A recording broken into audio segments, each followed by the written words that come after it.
Hey, what's up, guys, and welcome to episode 5 of Mr. Millennial's Revenge. I'm your host, Nick DeMaria. Thanks for tuning in. Elections.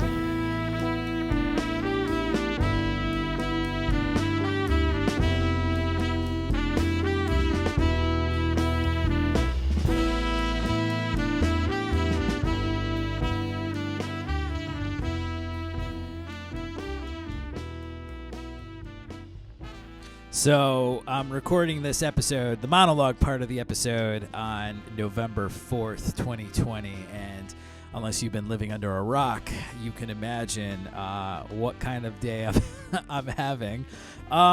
It is the day after Election Day 2020. And it's been a grueling 24 hours plus, I have to say. And I think this is going to be the politics episode. I really, I wasn't planning on anything for the monologue section, the little rant and raving section. So I figured, why not talk about exactly what's going on in the overall scheme of things that our country is literally hours from facing. We could have the fucking confirmation of a fucking dictator authoritarian, or we might be able to pull ourselves out of the bottom of this fucking mess. And I know in past episodes I've said like friends and family and well-wishers don't talk about politics. Well, how can you not talk about politics? It would be obtuse. It would be almost silly to not acknowledge what's going on right now with the election, the results, the waiting, and everything, and just pretend like everything's honky-dory. But luckily, the interview section of the episode was done right before Halloween. So this is going to be Halloween election-themed, this episode. So if you don't want to talk about politics or you desperately need to get away from it, just fast forward to the interview part, and you'll be all set, all right? I won't take any offense, seriously. But before I begin, got to do some housekeeping stuff. Mr. Millennial's Revenge is part of the New Haven Jazz Underground. What is the New Haven Jazz Underground, you say? Well, I have it memorized at this point because I've said it so many times. It's a grassroots, community-based organization dedicated to producing concerts, jam sessions, clinics, fundraisers in the greater New Haven area, and that includes mostly the state of Connecticut, and and everything that is connected throughout the arts, music, food, culture, all that great stuff. And the underground is almost 2 years old. We're coming up on our 2-month anniversary. That's in February, so I'm super excited for that. And I'm very proud, I say this every episode, I'm really proud that the Underground is completely crowdfunded. We do not have any kind of financial overlords. If you've ever been in the business of working for nonprofits or just, panels where there's a lot of chefs in the kitchen, you can relate to how tough it is to not only raise money, but get a cohesive message out there. And the Underground does its best to, raise money. And we do that mostly through single-person donations. And you could do that at patreon.com/NHVJU. And this is how it works. You sign up. It's a subscription series, and you can pick a tier. We have 4 of them. The lowest is $2 a month, then $5, then $10, then $20. And there are perks to being a member. First off is that you are directly funding arts and jazz and all kinds of great stuff in the city. But also, if you read each tier, there's perks to each level, and they're all listed there on the Patreon. And right now, because nothing's really going on, we are collecting all of our funds into an account and hoping to make something really great of it when it is safe to reopen again. Normally, we would be doing this for a festival or some kind of clinic. This time of year, I was hoping for a major clinic, some kind of panel with an artist, but, it is what it is with the pandemic. So anyway, if you want to help out and you can't break the bank, I totally understand. So just sign up for $2 a month, $2 a month. You're not even going to notice it's gone, but you'd be really surprised when a lot of people sign up for $2. It banks up, and it's really, really awesome that people do that. So thank you to our current patrons, and if you are going to become a patron, please go to patreon.com/NHVJU, and thank you for your... So like I was saying, it's November 4th, the day after the election, and we don't have a total answer yet. We're being hopeful. I'm being hopeful. I mean, I'm not gonna sugarcoat whatever. I'm nervous. I needed to definitely reflect and meditate a lot this morning when I woke up. But I'm being positive, and I'm remaining hopeful that Joe Biden will be reelected and will be elected, and get back in the game and fucking sort out this mess. I mean, with everything going on, I think what upsets me the most is this pride that the Trump supporter has. Look, I'm not gonna fucking debate like, the good intentions of people who vote for him or not. Like, that's over. Because seriously, at this point in the game, if you think that if Trump's the best man for the job, I can't see it. I can't. Human decency keeps me from having to even acknowledge those thoughts. And I'm not saying Joe is the best candidate, but he's the best right now in what we got. And I'm hoping, my whole thing is, because I am a political junkie, I'm a history buff, I want people to fucking wake up and realize that you need to be active every year, all the time. The people who just, turn out every 4 years, like, that's not enough. And it's not even enough every 2 years. You gotta get involved. The reason why we're in this mess with all this nonsense is because we let local government get taken over by nut jobs. And I mean it. If all these politicians who are down with QAnon and shit like that, and they're like proud of it, those people are dangerous. That is the problem, because you have these people who believe in fucking psycho conspiracy theories, and then they run like school boards, and they run local politics and stuff, and it's dangerous. I mean, I miss the days of a conspiracy theory about Bigfoot, the Loch Ness Monster, and UFOs. That's that kind of stuff. Those are the conspiracy theories we should not only be acknowledging, but celebrating, because really nobody gets hurt at the end of the day. But when you are telling people, when people believe that there are these like nefarious characters out there who are controlling everything in the way they talk about, it's fucking nuts, dude. It's absolutely nuts, and it's disgusting. Just recently, I realized I was unfriended by a musician who's going to be remain nameless, because I don't want to give him any fucking, I don't want to give him the spotlight, but I would hit the laugh button on all of his statuses, because I didn't want to get into it with him. I don't really know him.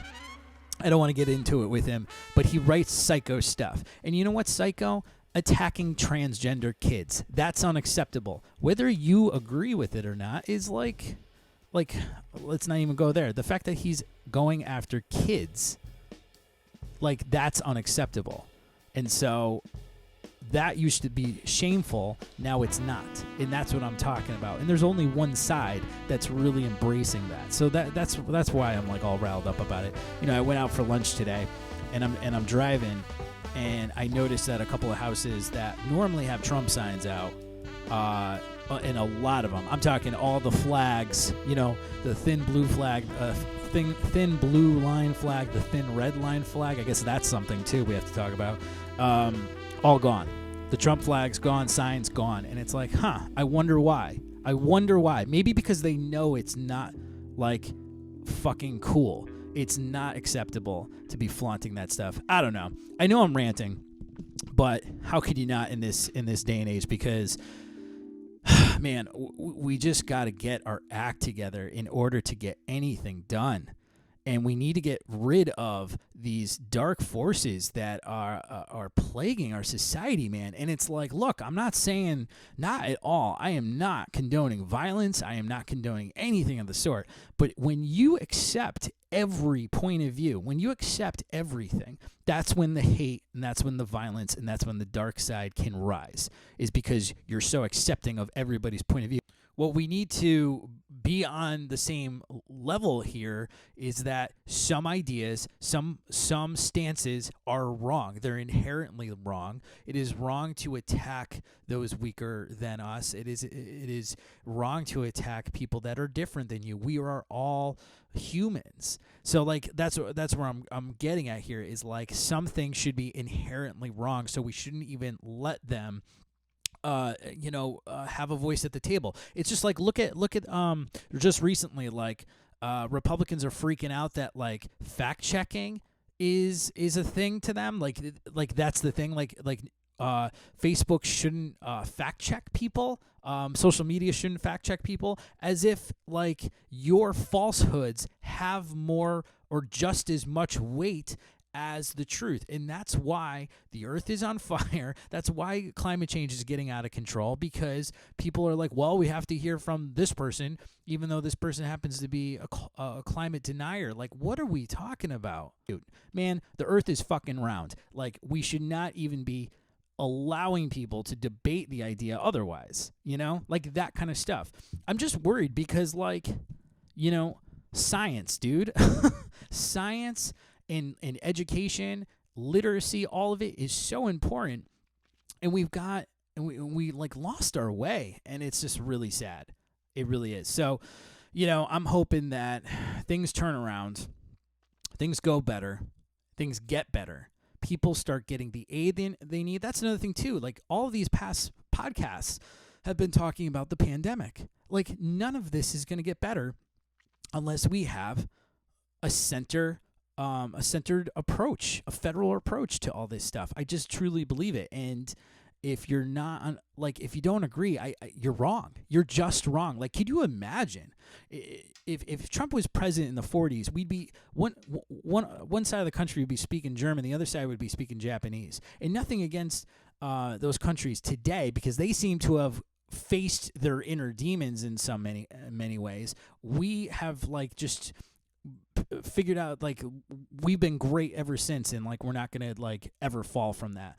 And it's like, man, the first sign of the first step is acknowledging there's a problem. Well, there is a fucking problem. There is a huge fucking problem, and we need to get active. So even after this election, no matter what happens, if you care about your friends and family, you need to always be active in some way, because this stuff is going to affect those that we love.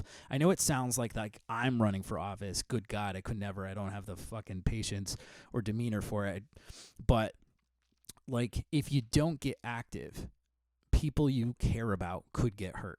And with the fucking pandemic going on, it is literally happening. We need action, and we need it now, man. Like, it's not like the world's going to go back to the way it was on January 1st. It's so fucking dark to talk about, but it's true. If we don't get back to it, if we don't get back to normal quickly, this fucking virus is going to be around forever. The way life is going to be around for way longer than it needs to be. So all I'm saying is that after today, after this year's election, get involved in some way. And I'm not talking about like joining committees and stuff. Just keep yourself informed. Just keep yourself in the loop. The reason why our boy Bernie isn't our candidate is because we're not active enough, and we gotta be, and we have the chance to. I really believe that, and it's really awesome that the squad got reelected, AOC got reelected. So like, there is hope, right? There's hope. You gotta get involved, and I'm not the expert in it.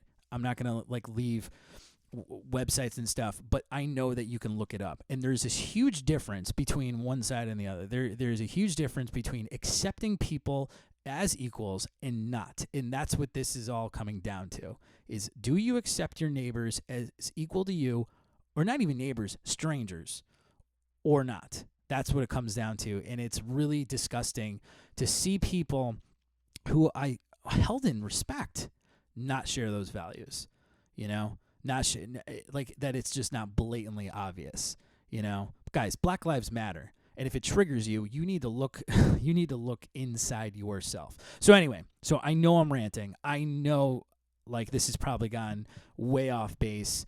Don't care. It like I said, it's Wednesday afternoon, so it is what it is. But I'm going to remain hopeful. Let's hope that good prevails for a change, because it seems very, very, very obviously, it seems to me that good has faced a lot of losses in the last few years. So let's hope that the resistance wins and we can get back to doing good things for good people. And we have to change a lot. It's going to take a lot of change, but we got to be willing to look ourselves in the mirror and help each other. I don't know. That's my whole spiel on the whole thing. If you're still listening, thank you for sticking around, because I know that was very ranty, but how could you not? And I know I've repeated myself 100 times, but this is what happens when you don't write the script down for the show. So thank you for listening, and those of you who voted yesterday, thank you for doing the right thing. We'll get through this, right? Pandemic, election, all this stuff going on. We'll get through it, but we got to do it together. It's the only way we're gonna do it, is if we're doing it. If we're staying together and sticking together. So support each other, look out for each other, and hopefully things will get better on the other side. So I'll see you there, I guess. The end of this segment. So since we're heading into the colder months in the holiday season, I just wanted to let you guys know that the New Haven Jazz Underground's annual sock drive will be starting up soon. Sock drive, you say? Well, it turns out that socks are the most needed and least donated item every year. And if you think about it, like how important a pair of socks is, especially in the cold, it's very overlooked. And I feel like every time I tell somebody about the sock drive, they're like, oh, yeah, socks. Right. So for the last couple of years since the Underground, even before the Underground existed, I was collecting socks every winter season and donating them to shelters and those in need. This year, we're going to be donating socks to the families of Truman Street School in New Haven, Connecticut. And there's a lot of kids who have been impacted by the coronavirus, whether it was they themselves or a family member getting sick.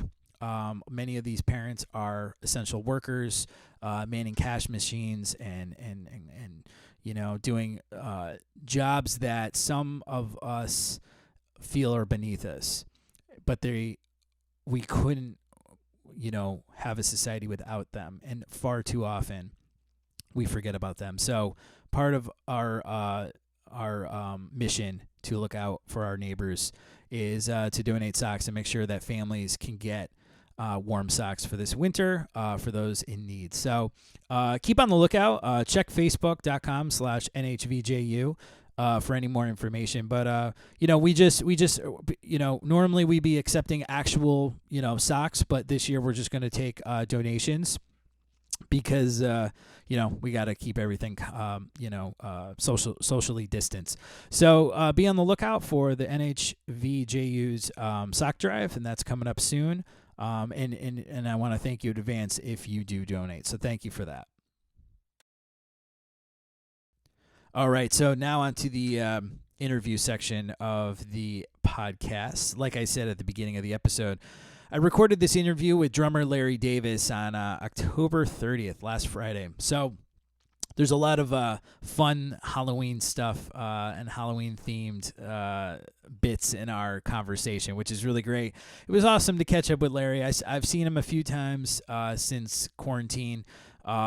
And he's keeping busy. This is actually our second attempt at recording an interview because the first one we were losing our connection. And so unfortunately, we lost a great conversation, but we were able to make up for it with a Halloween-themed one, which in some ways might be superior if you ask me.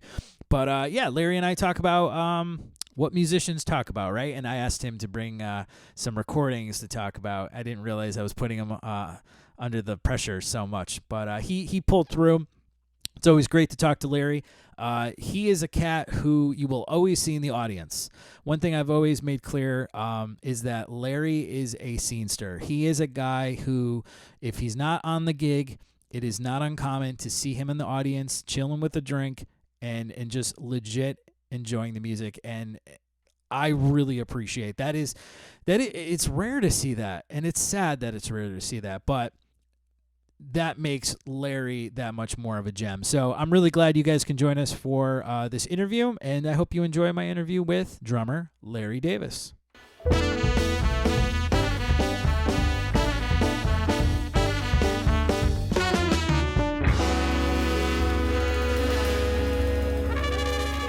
And joining me for the second time, the better time, is my good buddy and drummer Larry Davis. How are you, buddy? I'm good, man. I know. I need to start putting in like the studio applause. Yeah, you got to get the crowd noise in there. Yeah, like a '90s sitcom. But how's it going? I talked as you answered me. I talked over you. How you doing? I'm good. I'm doing okay. It's snowing outside, or it was. It's very cold. Yeah. But, well, you live like in the corner up there, right? Like near the northwest hills and shit. Yeah. Yeah. Do you have like legit snow? It's funny. I live at the bottom of a mountain. This road is literally called Long Mountain. I live on the bottom. And I drove over the top today, and there was actual snow like sticking. It looks like winter outside at the top of the mountain. That's so crazy. I mean, my youngest brother lives in Vermont. He lives up in Burlington. So, if he sends me a picture of his dog or a Snapchat or something, and it's like, April through October, there's usually snow on the ground, which is always kind of weird, but that's Vermont, so you could just write it off. But today's been weird. I don't know what it is. Why every couple of years there's a snowstorm around Halloween. So that's, I guess, the thing now.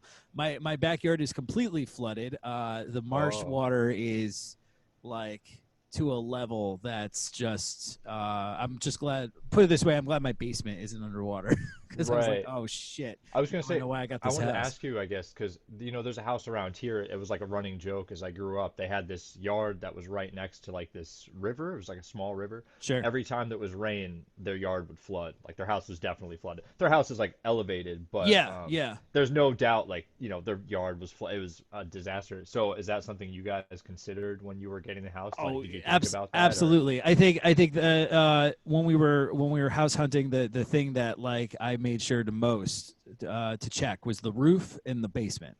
So, my wife's talking to the real estate guy, and I'm checking like every inch of the basement. I'm like running my hand over it. Our house is elevated too. We haven't, luckily we're good. There's no water seepage or anything like that. No flooding. We've actually, when the hurricane came through, our street flooded, but we were okay. Like everything was okay. So, because the last thing I want to do is like replace a basement, basically. But and welcome to This Old House. If you're just tuning in, I'm Bob Vila, and I'm joined by my friend Norm. That's an obscure reference, I'm sure. You're probably too young to know. I only know the name Bob Vila from I think he made some guest appearances on Home Improvement. Oh, sure. Tim Allen show. Yeah. I think he was on there. That's the only reason I know that name. So on PBS, I think it was like weekday afternoons. There was a show called Yankee Workshop, and it was hosted by this guy named Norm, and I think it was filmed in like it was like a legit New England like NPR PBS show, and it aired all the time, and it was like legit.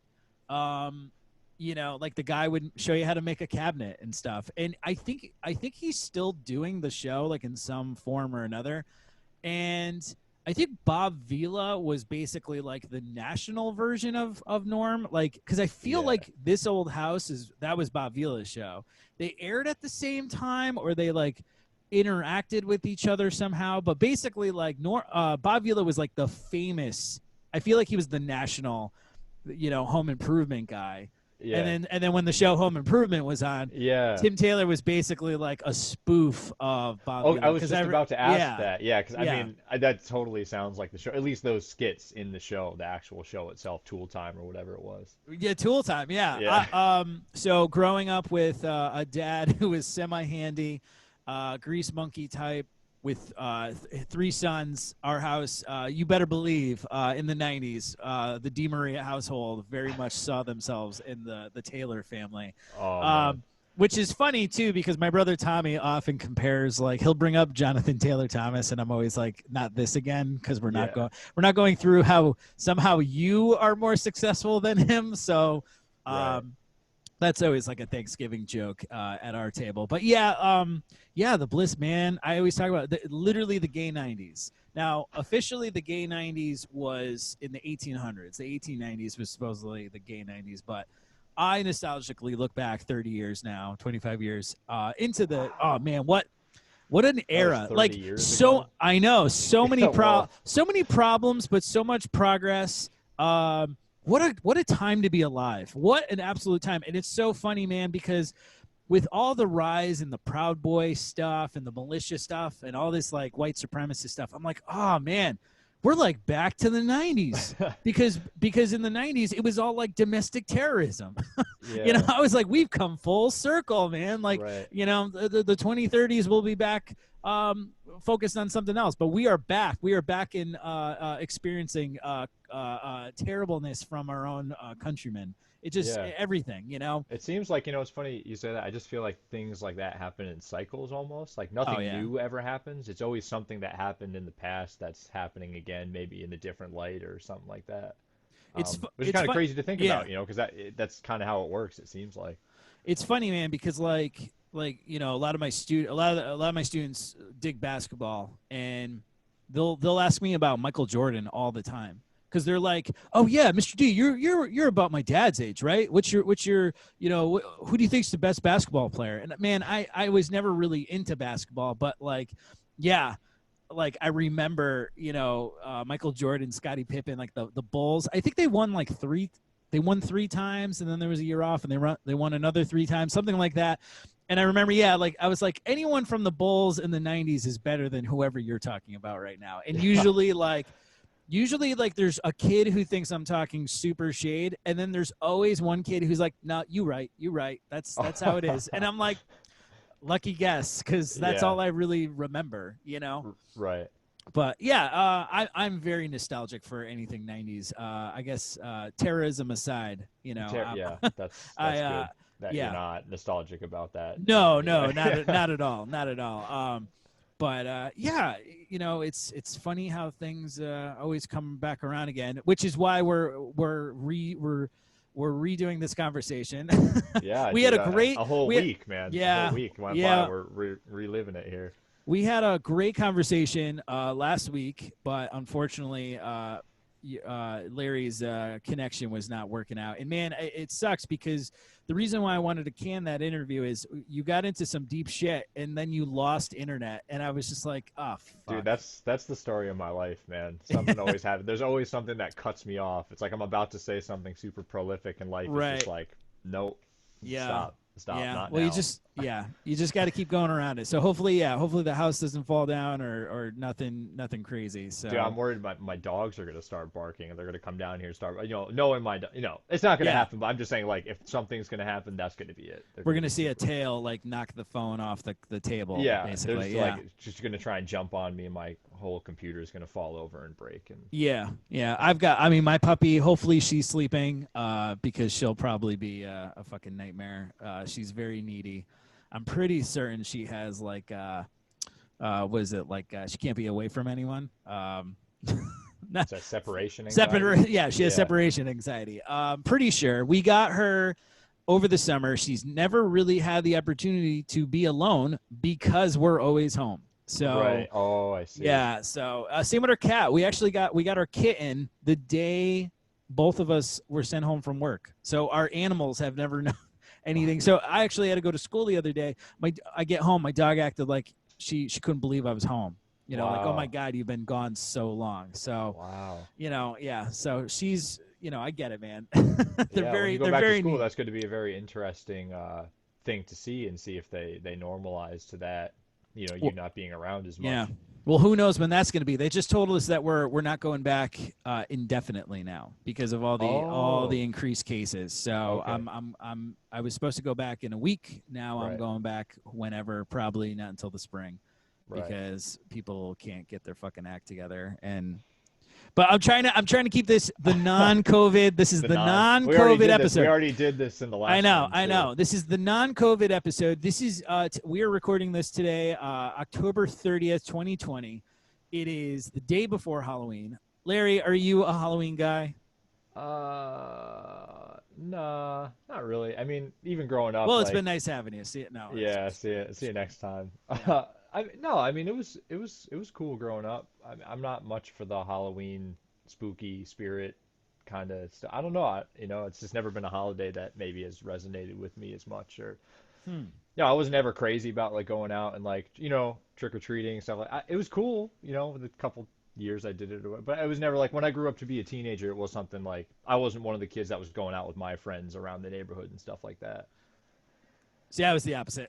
Okay, I was saying, that's good. No, I no, would no, no. love It's this fine. perspective. I thought so. So I have very much the same perspective that if you're unfamiliar, Jerry Seinfeld does a great bit about Halloween, Mm, and I'm sure it's on YouTube or you could find it somewhere. But basically, when you are at an age where you realize people will give you candy for free, yeah, that's and it's like the bit goes something like they're doing what now, yeah. and who's doing this?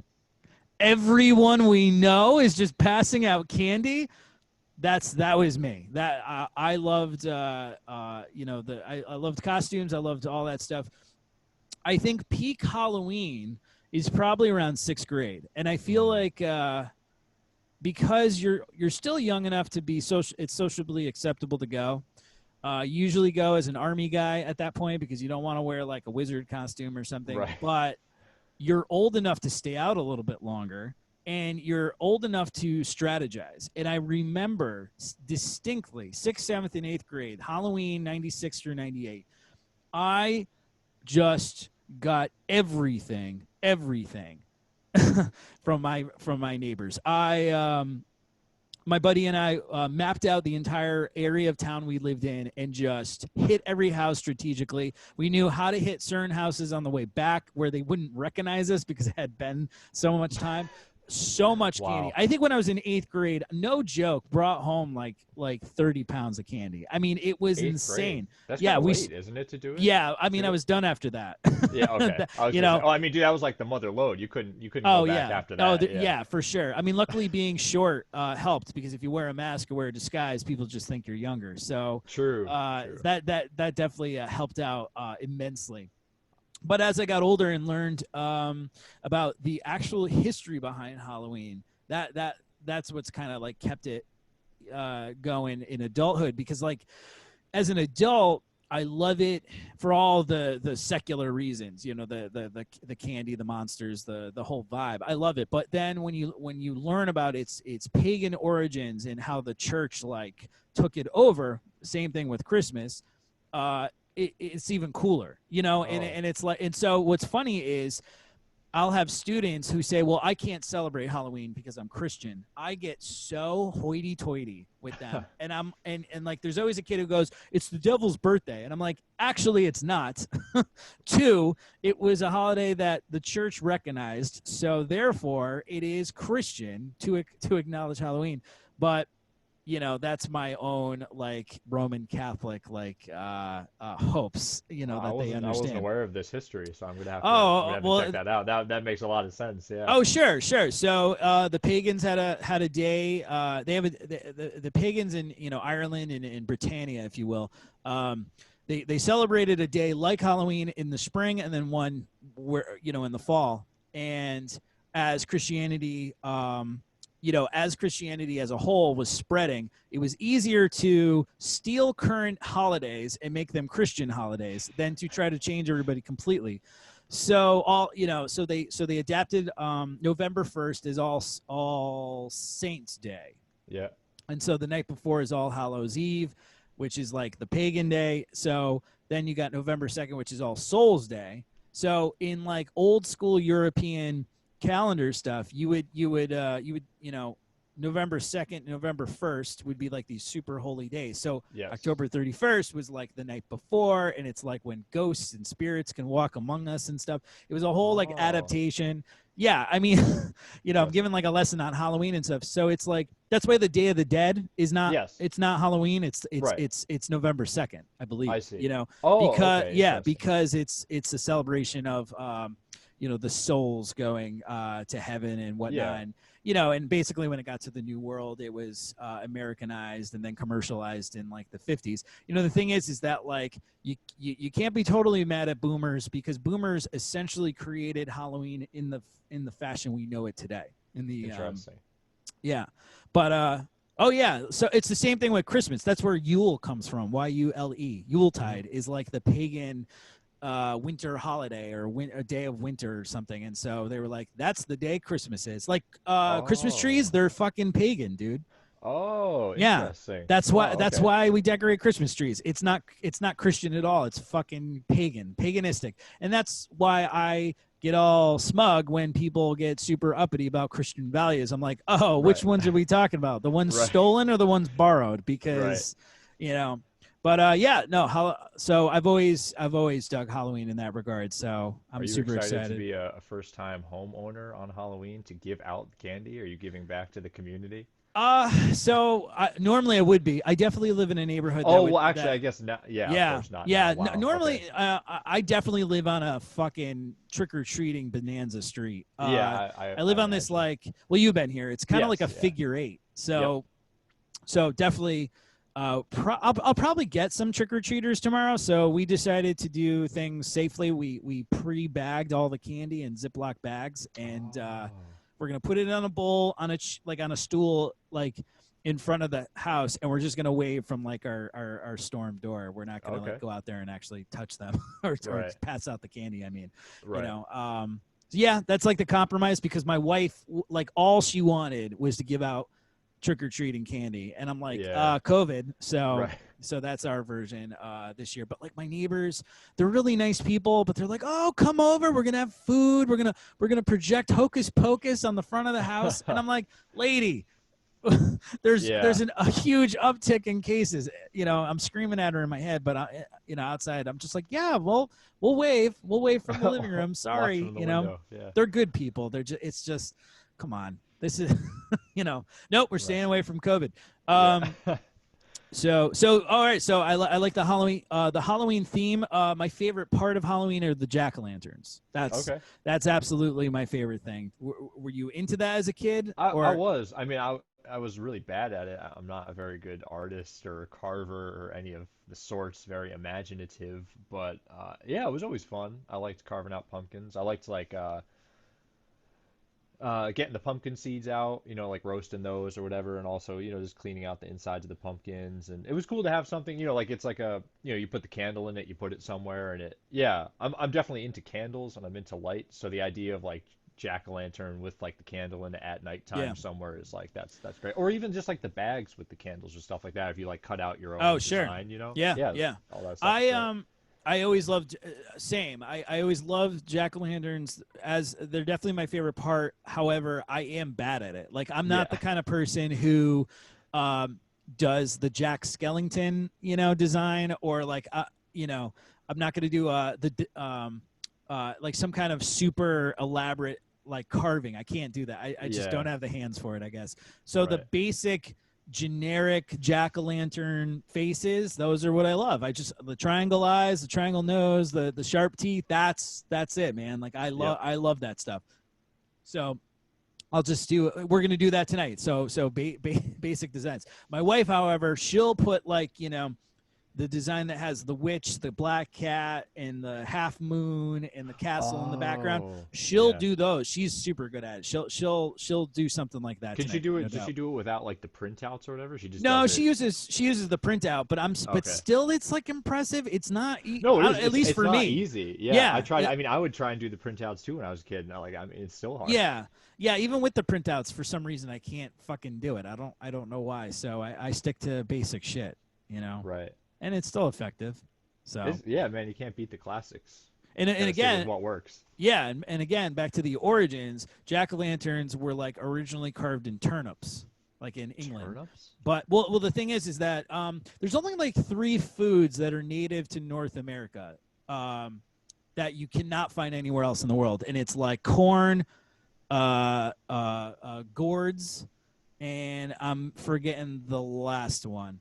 So there's 3 plants. One's so like gourds, so like squash, pumpkin, Yep.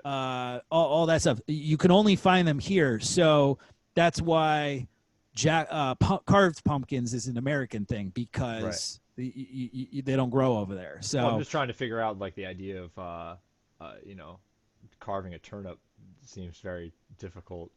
it has to do with the legend of Jack O'Lantern, Jack of the Lantern, something to do with like he's a lost soul and he has a coal from hell. Yeah. And he puts it in his lamp or something, or he puts it in a turnip, and that's how he like finds his way in the night or something. It's something like that. I'm totally gonna look it up now because I can't remember, but it's something of the sort. It has something to do with like a piece of the brimstone is the light, So you like carve out the inside of the turnip and like yeah, do that? I guess crazy. so. That's a lot. Yeah, of which work seems a lot harder, right? than a pumpkin. Yeah, because the Right. pumpkin you just cut it open and scoop out the inside. Because they're hollow. Yeah, A turnip is not Turnip is fruit. not, yeah. Turnip's not fruit. It's Right. it's a fucking root. So Right. yeah, I can't imagine. Which kind of sucks that the closest thing you have is a turnip. Yeah. where we could literally we have a plethora of gourds to choose from, and it's gonna drive me fucking nuts. It's corn, it's corn, gourds, and like one other thing are like the only things that So like when in the old world you couldn't find, they were only a new Right. world thing. But Right. I'll figure it out. Oh, it's gonna drive me nuts. But that leads me to so the next thing. I'm glad we're on the Halloween streak. This is great. What's the scariest monster in your opinion? Scariest monster? Spiders? I don't. Does that No, count as a spiders monster? are real. So we're talking, Oh, man. zombies, vampires, werewolves. Oh, I'm gonna get man. hate mail. People are gonna be like, those are real too. Yeah, I don't know, man. I don't know. Do you like the Friday the 13th like kind of scary imaginary guys that come to your cabin in the middle of the night count? Sure. So like Yeah. the slashers. Those Yeah. guys scare you? Yeah. Well, I mean, like, I don't sit here every night in my basement thinking about, oh man, I hope they don't come to get. But if I was Well, no, out, you're a grown man. I wouldn't yeah, expect yeah, you to. yeah, yeah, yeah. But if I was out in like a cabin or something alone, those kinds of things would be like, oh, like I hope I'm Yeah. gonna be okay. Yeah. Yeah, I think for me, I think in all honesty, zombies are the scariest just because metaphorically and literally they are, being the brainless walking dead that Yeah, just, I was gonna say want to that eat too. you alive. That's fucking terrifying. Yeah, the And first there's like time, I mean, massive I was in like I was much younger like when The Walking Dead came out or whatever, and just the idea of that like oh these are people that are no longer people and yeah, that whole kind of thing ghouls and is stuff. Yeah. yeah is very traumatizing or scary.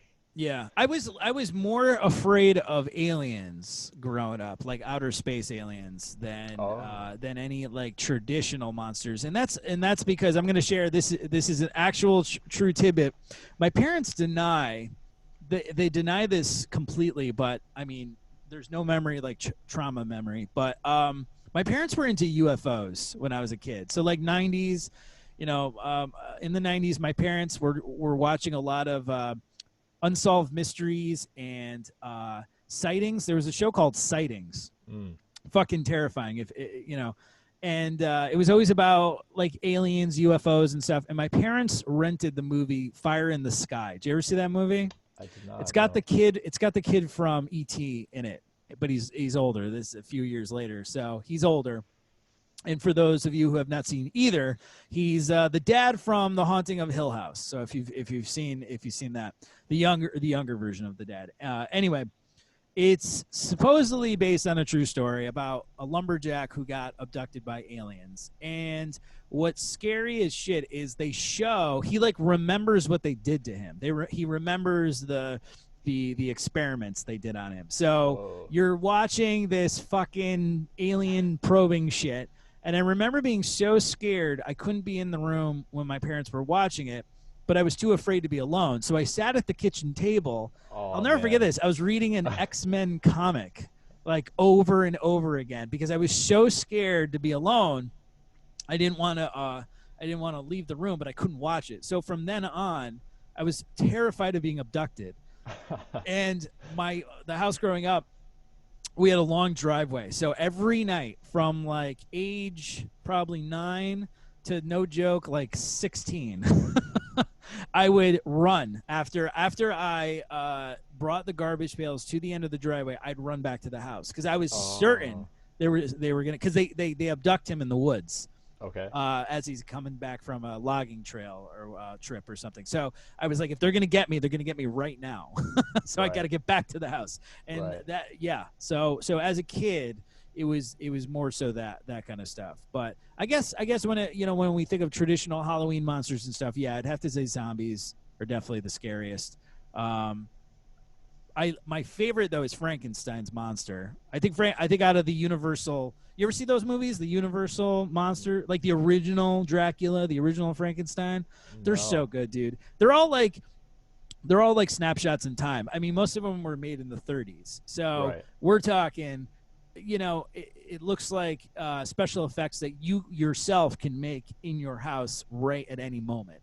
I see. But they have this charm to them, Right. and Frank, I guarantee you they're probably on YouTube for free. True. Yeah. You I'll know, have to you, look you for gotta it. check them Yeah. out. Yeah. Yeah, you totally gotta check them out.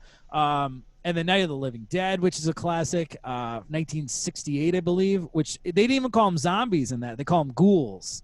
Because Okay. I don't know when the word zombie was invented. That's something to check out. That's if anyone out there in the listening world knows that, Yeah, mad respect. call in. Call We have in. our Call in. we have our number on the screen. The PO box for after the show's air for all the answers to the questions. Exactly. I'm sorry, you were probably expecting to be on a music podcast, and I'm talking to you at length about Dude, I'm monsters. into this. I mean, you were talking about like the Catholicism taking over holidays and stuff. Hey, it's a very interesting Oh concept. yeah, So I'm I'm wrapping my definitely. head around that. Oh, cool. I'm I didn't, definitely full of stupid trivia. yeah, I was just gonna say because like I wasn't really afraid of like I didn't really think about like aliens or ghosts or I mean maybe there was like a point in time, very brief point in time, but like growing up I didn't really deal with a lot of that sort of extraterrestrial like scary kind of stuff. That came a little bit later for me probably. I mean when I was a kid it was more about like existentialism and like death and like all that. That stuff hit me Larry, super early. I I feel like was like you were born a 35-year-old man, dude. Like I think you were the serious kid, right? Like you were the ah skeptic in your group. Man, was that true? No, I mean, I was like a jokes. Well, I was a kind jokester. Like, I wasn't super serious all the time, but I always had like a heart and some kind of integrity. So, I mean, I remember like going in fourth grade or fifth grade or whatever, like going to bed every night, being like, "Damn, like I'm not gonna be here forever. That's gonna be like 3 days from now, you know." Dude. I don't know That's how it came, but dude, yeah, it happens. there's always like there's always a kid who's like think his they're wired to think about different things, I think. And I feel like there's always a kid in the class who's thinking about the existential threat of death Yeah, as a construct, as opposed to the kid who's worried about like the monsters under his bed. yeah. But Oh, dude, never me. I can't even remember any time I was ever worried about monsters under the bed or yeah, anything like that. that's crazy, man. I almost Yeah. hope like I hope you had a full childhood.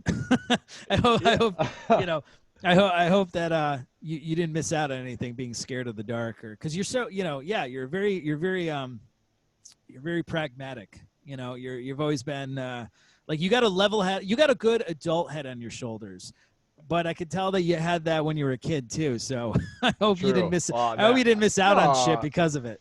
no, no. I mean, I'm still trying to figure out some, as we all are trying to figure out some of the stuff. But Oh, yeah, man, always, always. always trying to figure out the stuff. It's different thinking about it versus putting it in practice. So now I'm actually Yeah, kind of an adult, I guess, maybe. yeah. Um, Legally. legally, and A that's judge. a good If way you to were put it. brought before a judge and jury, you would be Yeah, an I'm an adult. adult. Yeah. And in practice, being an adult is a lot Right. weirder than thinking about being an adult, you know. Yeah, and then you'll get to your mid-30s and realize, man, I was still a fucking child when I was like 22. So don't worry Yep. about it. Yeah. Right. I'm looking forward. Yeah. I'm not looking forward to that. I have no idea what life's going to be like in my mid-30s. No, there's no point in thinking about that stuff because it's usually never what you expect. It's or plan. It could be somewhat close to what you plan to, but usually not. And you just got to roll with it, one step at a time. You know. True. But Very true. yeah. So Larry, how's playing music? You did a session recently because before you were excited about a session and then we had to can it. So how did that session go? It was pretty good. It was really easy because we were just playing tunes. It was nothing crazy. The session, the music itself was easy, but yeah, just playing in that studio I had such a blast. I had such a great time getting to know the sound man, and just, I mean, that was like a goal for me to be able to record at that venue, you know. And we did the whole thing. It was like, you know, we were in the spot where the band would normally play a live show, and we were, you know, recording, and obviously no one was there watching or anything, but just like to be in that environment of like, wow, like I'm recording something as if I was playing at Firehouse. It was just like one of those moments I was like, wow, you know. It was just a moment. I had to really stop after, and I just, after the session, I just remember I was just so like wow, you know, it was just crazy. You know, regardless, I don't know how the music sounds. I'm sure it sounded fine, but just that moment in time was such like a wow moment, you know. So to bring everyone else up to speed, you did a session at Firehouse 12 Studios in New Haven, and you were in Site A, right? You were in okay, because there are two places they told me now. about that. That was crazy. I was like, whoa, they have a Studio B. That's crazy. Yes. So I assume Greg was working the board for you. Greg. Okay, I've known Greg for a long time. Greg he's good people. He's probably the most talented sound engineer I've ever worked with. I mean, the guy is just like a plethora of knowledge and super easy to work with. And what's really cool, he's done almost all my records. So at this point, it's like, you know, he already knows how to set me up. I love it, and I love. It's such a laid back vibe there. You're just treated like, I remember the first time I was there, I was like, they're treating me so respectfully. I feel like they don't deserve this. Right. And the best part about Greg is that like he just leaves you the fuck alone. You know, sometimes you're in the studio and some engineers will like they give you their 2 cents artistically. I'm not talking about like they might say, no, this mic works better for the trumpet and this is why. I'm talking about the kind of engineers who think they're the producer and they think, you know, songs should go certain ways and stuff like that. And he doesn't do anything like that. He's super hands off. You just tell him when to go. He'll tell you if things work or don't work for, you know, from his point of view, but he's a real hands-off guy. And if you've never been, Firehouse 12 is one of the most like technologically advanced buildings I've ever been in. It's incredible what they've got there. Yes. Were you were in the big room and then the guys were in the booths because they've got we were all everybody was in the big room. The big room, yeah. Wow. So again, like as if we were, of course, like we were all mic'd or whatever, and there was a barrier between me and the bass, okay. But it was really as if like we were playing the venue, you know. Which wow. Was crazy.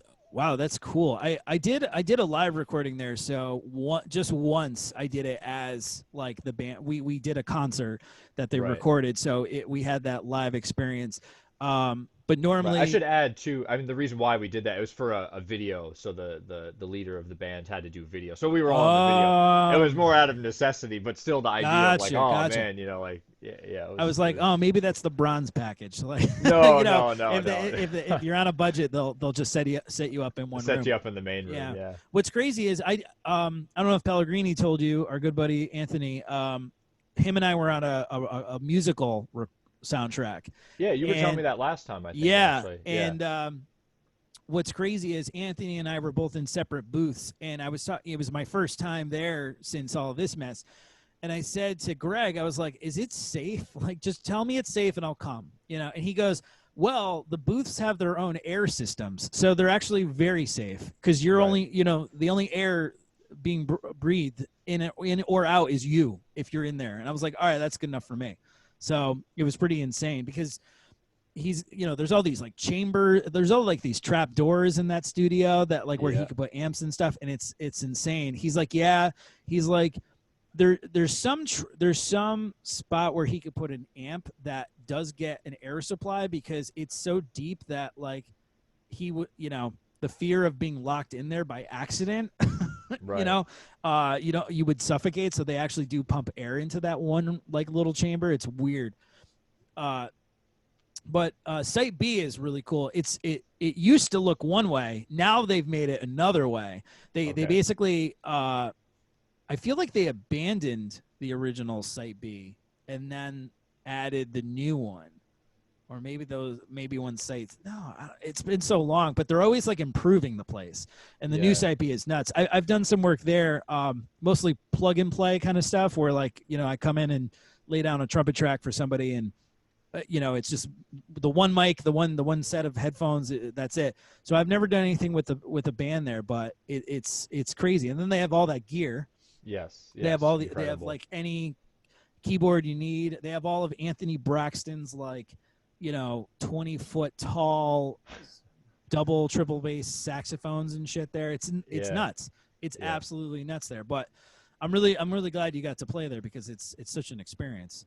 Yeah, and I mean, everything about I definitely hope to play there again. I hope to be there singing music again. I'd love to, because you were saying there's no artistic input there. They're very laid back, and I mean, we were just playing tunes, so there wasn't really any of that necessary. But yeah, it's just such a great place, and having been there so many times and seeing music, and I like that. We had a conversation after the session.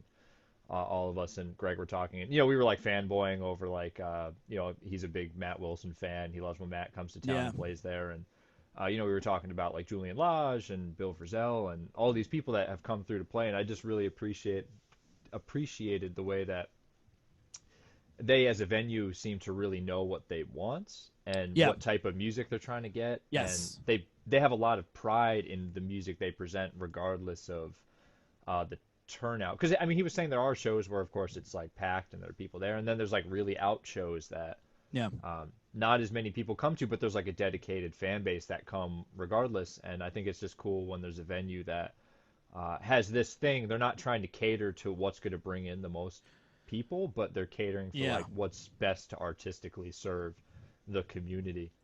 Yeah, I mean, maybe off air I'll tell you some things I've heard or I've been told about the way not nothing nefarious, but basically like they are in a position that they can do that. I see. So, interesting. But I feel like people are aware of Firehouse 12. They know that there's a vibe if you listen to a Firehouse 12 record, and they specifically, if I remember correctly, it's the owner's wife who designs the covers of all their albums. So all their albums look the same. They're all usually paintings. They usually have bright colors. Kind of like you get like a Rothko vibe when you look at a lot of them, and who you're what you're getting in for if you listen to a Firehouse 12 recording. A lot of that has to do with the owner is like a boyhood friend of Taylor Ho Bynum, the cornetist. Oh, okay. So the whole Anthony Braxton vibe is like pretty much their core list of artists. So that's where you get Mary Halverson, Tyshawn Sorey, Matt Mitchell, Taylor. I'm trying to think of some others. Braxton himself, Nate Woolley. Real experimental stuff, and it's great because you've got a label dedicated to a certain sound. They're almost like the Blue Note of experimental music in the 21st century. There's so much stuff. And I know exactly what you're talking about. I've seen shows that are packed, both sets, and then I've seen shows where I am the third and last person to walk through that door and sit down and listen. So it's just it's like it gives me a seriously like Lower East Side New York vibe. Yes. Which is really, really cool. That's nice to have in Connecticut because I'm not always do the clubs or the places to see music kind of have that that spirit to them. And Yeah. he was also saying, we were talking about Bill Frisell, and he was saying that Bill came to town to do some festival or whatever, and he was trying to do a solo set that the organization wasn't gonna front the money for or something to do a solo set. So he went and he played his solo set at Firehouse 12. He just Sure. reached out to them and said, "Hey, can I play? I'm going to be in town." So when then like major artists know of this spot, that it's a spot like a destination to Oh go yeah, and they play do. at, it's it's incredible to know that it's on the map of, because you wouldn't think it. It's just in it's New Haven, Connecticut. Like everyone talks about pizza and stuff like that in New Haven, Yeah. but We're people, we're famous for more than that. yeah, exactly. When major artists come to town and are like, "Oh, I really want to play this venue, Firehouse 12," it makes you go like, "Wow, that's it's cool to have that." Yeah, it's definitely a thing, and people are aware of it. We were the Jazz Underground was going to try to use Firehouse 12 as one of our venues for our 2020 Jazz Festival that never happened. Oh, Because you right. can rent the room, and we Yes. were going to rent it. We were going to book somebody like somebody of a certain stature basically, and just pack the place for 2 sets, because it's an incredible it's an incredible room, and yeah, and it's part of the sound in town, and it like you said, people do know about it, Yes. and Greg has told me numerous like rando artists that will show up there. The Mighty Bosstones, I guess, were just there. So you can have literally anybody coming through, Right. laying down tracks. I mean, Yeah. that's the cool thing, right Right. in our And own backyard. not to mention, I mean, part of the thing that's cool too is you walk in, there's the bar downstairs as well, which are totally not music listeners, and they don't even know that Right. there's a recording studio. There's just something about it where there's this community aspect of it with music and not music. Like there's people just down Yeah. there on their Friday night chilling at the bar having a great time because the venue itself, the place is just beautiful. And Yeah. then there's people that come see shows, and there's the mix and crossover, and it's just the atmosphere of the entire place, especially the music and the recording studio and all that, but just the entire place is just so captivating. Yeah, it is, and down literally underneath the stage, or the main room floor, is just a bar. It's just like Yep. this little basement bar with like Yep. couch seating and some great drinks, Yeah. if I do say so myself. Yeah. Are down there, and it's hip, and I think a lot of people go to Firehouse 12 and never will see a show there. It's not like only jazz people or only experimental music people go there. It's like there's a crew there. There's a scene just for Yep. their bar. You Yep. go to their bar for a specific vibe, and then lo and behold, above these people's heads could be like Anthony Braxton putting on like a 30-person ensemble piece being Yep. recorded right above their heads. They wouldn't even know it. It's crazy. It's like what a thing to have in town. Yes. Yeah, it's such a gem of the community. I'll never, I mean, the first time I went there too, I'll just remember that show and getting to meet the musicians, because there's really not a whole lot of separation. There's a little No, bit of not at all. separation from like Not the at all. bands and like the stage, but like, the door is really open to the back of the band Yeah. staying in the back. So you can just peek your head in and be like, wow, like here are all these guys that I'm like, wow. Well, they literally have to go out the same door you do if they want to leave Yes. the building. Yep. So you can Yep. literally wait them out. Yes. So if there's somebody you want to say hi to, you can literally flank them and just Yep. like block the door and force them to talk to you. That's how I talked to Dave Douglas. Oh, okay. Yeah. Big Dave Douglas fan. But I have only had the opportunity to talk to him twice. And one of them was after a set he played there, and I just kind of like blocked the door and I was like, no, you're gonna have a small talk conversation with me before I let you leave. So Right. that's how I got to talk to him. But Right on. that's, I guess, a story for a different day. Yeah.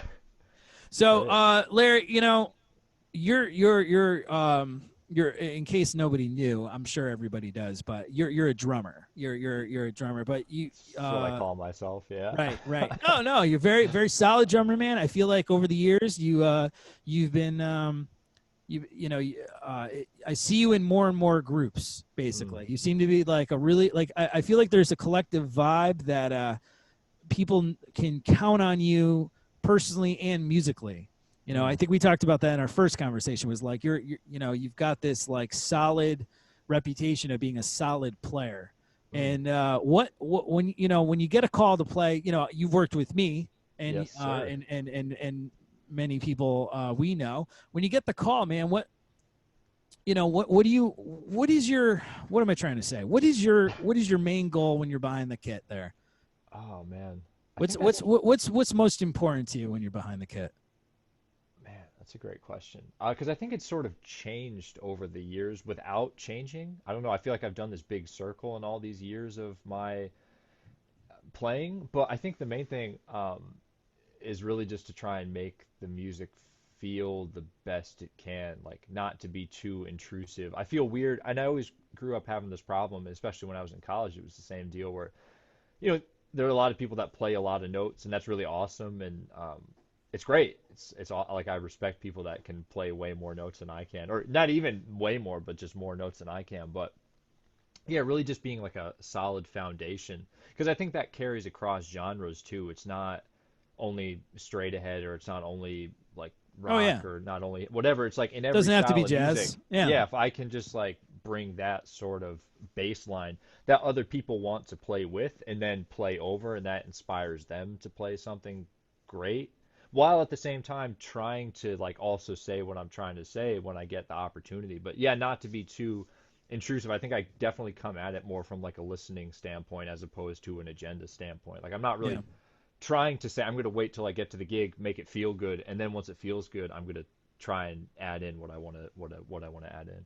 You think more of the collective, the more of the collective portrait that you're painting with Yes. the other musicians. It certainly comes out in your playing. Like it never feels like, oh fuck, here he goes on another Larry Davis show. Yeah. And it's funny you You know, say that because yeah, that is actually just the best way that I could say it is like even nowadays when I'm playing more stuff, for sure, I have more facility and more ideas. I'm more inspired to play some different stuff. I'm still not going to play anything that doesn't add to the intensity in the long term. Like I'm not just going to do something for that moment. Like I'll do it for that moment if it contributes to like the big picture as a whole. Like I don't just want to play yeah. this one bad thing that for 5 seconds people are like, "Oh man, that was killing," and then like it doesn't come back or there's no purpose to it or whatever. Yeah, no, I hear what you're saying, and I think that certainly sums up what it's like when you're behind the kit. Like Yeah. I think a lot of people would agree with me there. We've known each other for a long. Well, no, before I go into that, let's talk. Okay, so Neem, what are some drummers that do what you do or what you aspire to do? Like do you like you just discussed with us your goals behind when you're on the gig and behind the kit. Like do you who influenced you to create that vibe? Is there a Oh drummer man. who you go, Billy Higgins was this kind of drummer, and I always want to make sure I have like that Billy Higgins uh branch to pull from, Yeah, that's a something good like that. question, man. Man, and I mean, there are just way too many to name. It's the same thing. I mean, just in, you asked me before to bring in some, and I was sitting there trying to be like, man, like, how am I going to do only like five? You asked me for five, but I was like, oh, like I have more than five in CDs just sitting below me here. Well, But it's just no, the no, no, cat. no. The, But the yeah, to cat's out of the answer the, bag. The cat's out of the bag. So yeah, yeah, okay, I okay. told Larry, just to make sure we had stuff to talk about. Like I was like, bring 5 recordings that you like that we could talk about in the event like this Yeah, conversation wasn't going far. But right. it certainly is. So like Larry, to sum up, like you look. It seems like you look to be a part of the ensemble. Your listening is more Yeah. important than you showing off. To Yeah, and to say. me, I mean, So again, there's so many people that like I could name that are like that, but the big one for me, I think, and a lot of people probably know, I'm a big Mel Lewis fan, the great Mel Lewis, mm, who had the jazz orchestra with that, and then he went on to lead it by himself. He was a well-recorded sideman. He was in the studio scene in LA. Started off as like a swing band drummer before bebop really hit this. So like someone like that, where when you hear him play, he has such, I mean, just in general, has a very unique way of playing, but the way he contributed to those charts and the way he played, even in small group, whether it was trio, whether it was non-ed or quartet, quintet, yeah, whatever, all the way up to big band is that was his goal too, was just to lay that foundation. And then once the foundation was good, he was adding in, he had such a beautiful way of not a musical, I should say, a musical way of like setting up figures in the band. Again, like he came at everything with like the ensemble approach, Mm. whether it was small group or big band. And so when I had that realization, like, when I would be playing Ensemble people's approach. I music, like that. yeah, when I would Yeah. be playing people's music with charts or like it had hits or whatever, like, and I figured out, oh wait, this is all one thing. It's not really, because I think that's often what happens. People say, oh, it's small group or it's big band, and they kind of keep these things separate, but it really all is one thing if you look at it through the right thing. So immediately for me, Mel is definitely one of the guys that I think of immediately when you ask that sort of question. Yeah. Okay. Yeah. I think that's. I think everybody wants to have that mentality. I think a lot of people just don't, whether Yeah, they're aware of yeah. it or not. There's it's one thing to be like, oh, I'm part of the team and part of the music, but If you're the one then that talking all the time, right, but yeah, then that's the guy. yeah, Yeah, that's the guy showing off the whole gig. right. So I definitely hear that in your playing, and I think that's why I've seen such a you know pre-COVID flux in your appearances behind the kit for people, because you do provide that. You are a listening drummer. There's a lot of drummers who, they can play the shit out of the drums, but there's only so many that like are truly listening to you, and you usually hear it in the cracks Yeah, between like as a horn player, it's like in between my phrases, it's like, oh shit, he just played that back. What I just right. played, he's listening to me. That's Yeah, yeah, great. Like, right. um, he's listening to me, therefore I'm supported. Yes. That's the thing.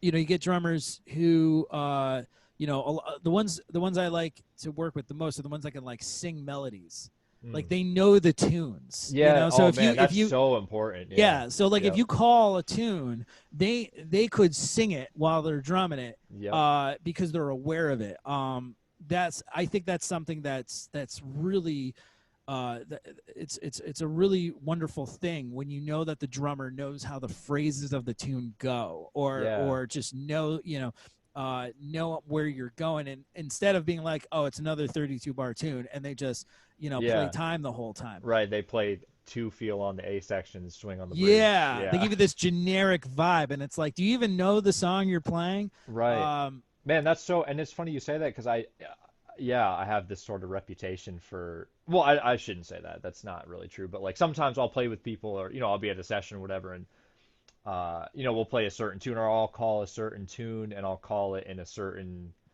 key maybe, or like I'll impose my version of the tune upon the bands, and because I think one something, I mean, you just say that when drummers know the tune is really great, because I think ideally drummers who know the tune are also playing to support the melody. They're not yes. just playing all the stuff that they've practiced and throwing it in randomly. Yeah. Again, Yeah. back to big picture. Um, Well, you're and less then when likely to get lost. Sorry to right, interrupt you. You're no, less no, like the tune's not going to fall apart. If yes, if the drummer's quoting the melody in, say, his trading or his yes, solo, you're like, yep, oh, I don't have to sit here and go 1, 2, 3, 4, 1, 2, right, because I know he knows where he is. I could right, trust him. exactly, It's important because it's important to know that, and to be able to yes, like play melodically on the quintessential rhythmic instrument, right? yes. And I'm sorry, I keep interrupting you. No, What no, were you man, it's saying? all good. I mean, that's so, it's just so well said. Yeah, I definitely agree. It's important. It's important for drummers to know, melody, and know, even if they don't know the chords, like know the changes that make up the form and like the harmonic motion and where it's going and all this sort of stuff. And knowing, I mean, one thing I find myself saying a lot, even just, teaching too, teaching like young kids, that's a very hard concept to teach. Like even if you're teaching a kid a rock song, it's like how do you teach a kid like not the beat to the song, but how do you teach a kid The the song. song? Yeah, Even if they're, yeah, those might sound to some people like the same thing, but it's like it's not. right. There are beats or whatever, there are grooves, there's ways of playing standards that we all play. That's like, oh, that's from that. I just think of like stablemates, right? Like the Sure. last couple bars of the A section or whatever. It's Yep. like that's you got to kind of do that. That's stablemates. You know what I mean? Right. Well, like So when yeah, cover bands, it's exactly why when you go see a cover band, the really good ones, those they play the bar, they make quadruple what we would play yeah, or would get yep, paid for. yep, For every dollar we're making, they're making four. And what separates the really good ones, I think, are the ones that like legit like replicate the track that they're playing, because people go see that music, people go see that for basically they want a live version of the recording. Yes. And if you can replicate that guitar solo, sax solo, keyboard solo completely, that's what makes people go nuts. You know, one of my favorite bands is Huey Lewis and the News. Okay. And the saxophonist will play essentially his solos that are on the record. We're talking 35-year-old solos now. He will play them pretty close to note for note because that's what people want to hear. Right. And it's because it's, you know, in some ways it's because it's not everyone's a good listener, so they need the, you know, but also it's just the recognition, you know. Look at Lee Morgan in his solo on Moanin'. If you listen to the recording of him, it's on YouTube, of him playing Moanin' with Oscar Peterson Trio. He starts his solo with that same opening lick. You know, the right? Right. He, like, there's a reason why he did it, you know, because he knows it's recognizable. He knows it's the same as that, you know, Chris Hayes from Huey Lewis and the News guitar solo on Power of Love. Like it's the same concept. And when you're playing in a jazz setting and the drummer is playing the melody as if it's part of the tune, man, it just makes the music so much better, but also so secure. You're able to listen. You're able to enjoy the song. And, you know, that's also a maturity thing too. You know, I feel like it takes a lot of musicians to get to that point. Yeah, and I mean part of it too. I mean maybe for me it's just because I've always wanted to be a musician. Like I'm not the most killing drummer. I'm like not this like crazy dude who rips chops for 15 minutes. So I think the only thing I kind of have going for me is like to try and be a musician. And in that conversation, like knowing the tune and like being aware of all those subtleties is like an important articulation. Is I mean going back to the big band influence again, like being aware of articulation, like the way that people are playing notes and what's tied, like what's a long note, what's a short note when you're playing the melody. You know, I've been like trying to play piano a little bit recently, and so having to deal with that in my hands, the idea of like the long, short kind of articulation of just like swung eighth notes, like, oh man, I do this on the drums, but like on piano, you know, when you're playing an instrument with notes and it's different, like you have to keep that in mind, you know, which is crazy to think about. You know? I get what you're saying. Yeah. You know, but a buddy of mine always said, like, he thinks that Paul Motian is the most underrated drummer in history because he said something like, Paul shows you that you can be a killing musician without being a killing drummer. Something about, or like you don't need immense amounts of chops to be a killing drummer. So it was something along those lines. And it was because we were talking about, you know, his work with the Bill Evans Trio, you know, and stuff like Explorations and, you know, Live at the Vanguard and that sort of thing. And that's some of his favorite jazz drumming ever is Paul Motian on those records. And I never thought of it like that. I was like, oh, well, you know, for me, I always just thought, I always just thought like Motian fit the band and he's a good drummer. You know, for me, I'm focused more on Bill and Scott LaFaro a lot of the time. I'm always like, I just give Paul Motian a mulligan. It's like, well, of course he's good. He was the drummer in this band. You know, like, yeah, he's obviously not bad if you got right. So now I want to go back into like listen to those records and just focus on him to see what he's doing. You know, especially on tunes where I know them really well, like something like Solar, and then he did. You know, it's just funny because people, you know, would talk about that version of Paul Motian, but then there's this great record. Bill Frisell, Ron Carter, and Paul Motian, and they play like "You Are My Sunshine." They play like "81." It has like this really like spacey kind of vibe to it, and it's like beautiful. I'll never forget the first time I heard that record. You know, when I heard "You Are My Sunshine" for the first time, I was like, "What is this?" You know, and of course, like he did all that stuff with like Bill Frisell and Joe Lovano, and taking it in a completely different direction, but it still has that like that depth to it. You know, he's really trying to say something musically. He's not just you know ripping chops the whole time. Which is great. I mean, people do that well, but, you know, like, there is beauty in that, too. Simplicity. The trumpet version of that is, I call that the art farmerism. It's like, you know, you make the best out of what you are able to play. Right. You know? So you've got, like, the flashier players like Hub and Lee and Woody Shaw and shit. But then you've got these I mean, how many times do people pine over Kenny Dorham, right? Right. And it's like, you know, you can argue about trumpet ability, but it's like what he did, what he was good at, he did well. You know, his Right. phrasing and his turnarounds. You know, I always say Kenny Dorham is turnarounds. You know, Right. you learn a Kenny Dorham turnaround and you're all set. Like that's Right. how you solo. Yeah. There's there's a joke. I don't know if he did say it or not, but it was like with Donald Byrd. It was like, uh, he didn't have like the range that some of the other guys had. So he's like, oh, between C and C, I'm your daddy or something like that. Just like I'm gonna fuck you up as long as Right. it's between C and C or something like that. And Right. just yeah, and Donald Byrd, most recorded trumpet player in 1957. Like there's a reason, and even though you might have like technical limitations, we all do. It doesn't mean you can't do use what you have and use it well. Right. You know? And it's funny going back just to bring it full circle to the cover band thing. I think that's what makes really great cover bands too. Is not only that they get the notes, but they get the depth of what the band was trying to say, or they reach an audience by just the concept of that is mind blowing to me, where like you Yeah. play music that's not yours, that you're covering for an audience that wants to hear it, and you're still emotionally able to connect with an audience on music. That's like the ultimate limitation. Like you have no freedom. Yeah. Like you have to Yeah. play that music, but Right. how Yeah. do you still Yeah. connect with the audience? That's Right. so You incredible. connect by being as accurate as possible, essentially. Right. And luckily they're usually liquored up, so it does give you a little bit of True. an edge. True. But yeah, I did ask you to bring in some recordings. I haven't done this on the show yet. I'm going to start it with you. But Larry, what'd you bring to the podcast? What are we going to talk about? Man. No one's. Don't worry about it. Just because you say you really like, one of my favorite podcasts is called "We Hate Movies," Okay. and they rip on movies all the time. But there's a common saying one of the guys on the show always says: "It's okay to like a movie." And so the jazz podcast version is it's okay to like an album, and liking an album doesn't mean you dislike another album. Okay, fair. Yeah, so yeah, I mean, I was just trying to think of like how to like structure this because there's just so much stuff. I think for me, a lot of what attracted me to music early on, growing up, especially, I mean, I didn't get to jazz, quote unquote, until way later, but growing up, sure.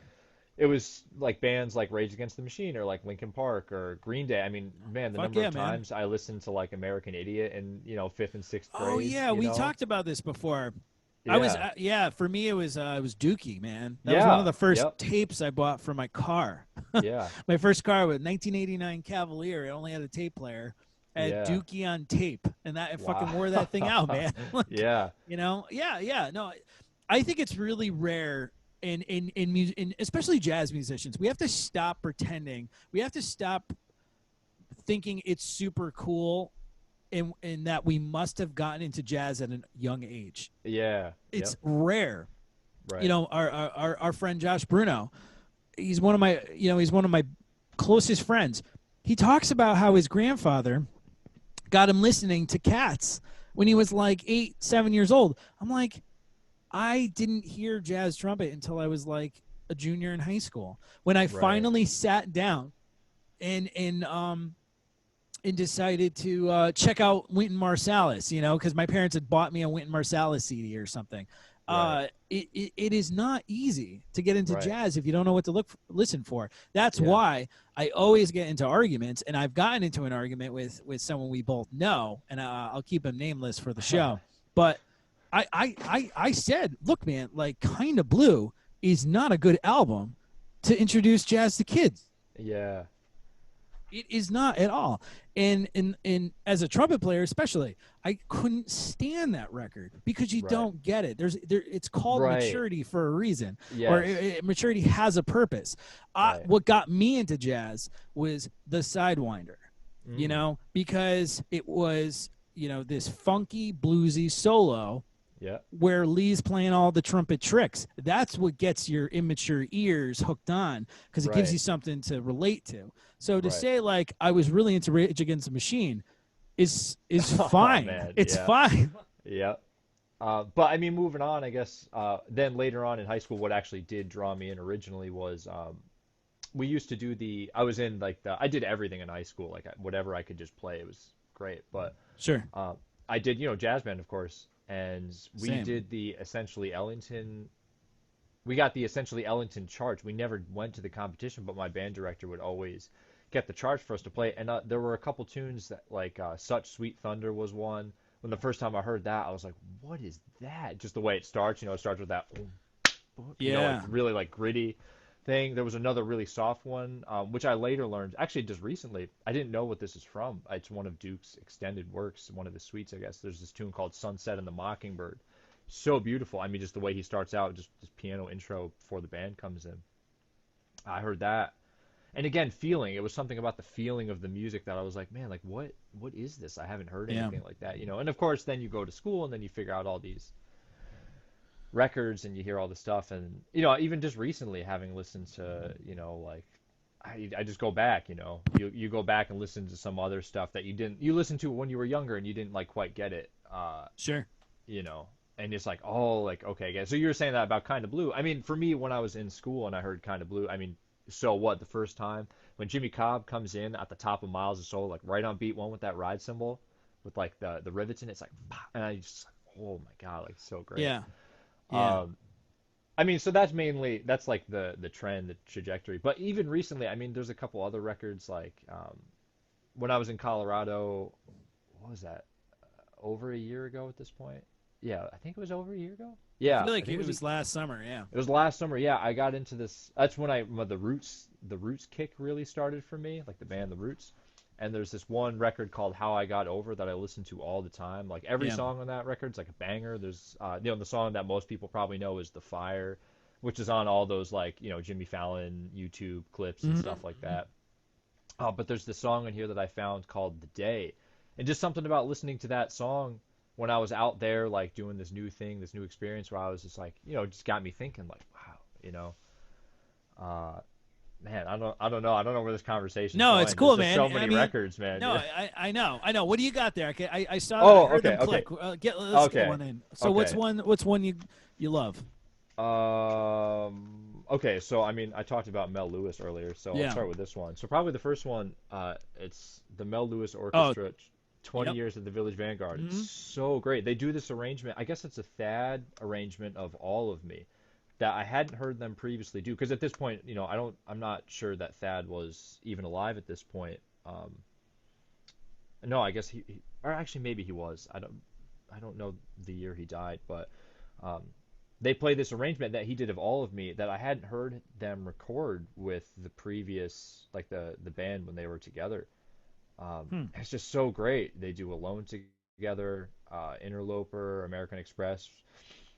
They do a version of C Jam Blues where again, like Mel is playing the melody on the toms, and filling around it for Yeah. the first time through. But yeah, just something about the arrangement, and All of Me is the first tune, so it comes in with like this, not screeching, it's not this great, but like yeah, just it's like a wall. It hits you on the very first track, and then Yeah. the way that Mel's playing the arrangements and the stuff he's playing.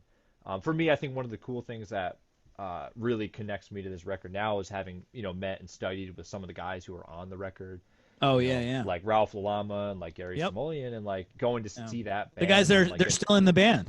yeah, You know? and getting to interact with them and talk to them about this record and talk to them about Mel. I got to talk to John Faddis about Mel a lot too, and that experience, I was, so stuff like this. I mean, any of the records, even, uh, you know, Consummation or Central Park North or whatever, any of those records too. But this one for me, I think this is the first one I heard where I was really, at the time, maybe just like the first time I was like, you know, And what's all these crazy? Yeah. the audience can't see me doing like the brain explosion Yeah. thing with Yeah. my face, but Yeah. like dude, that's literally every time I hear these things, and it's just something about the way it feels, and I'm just like, man, that's crazy.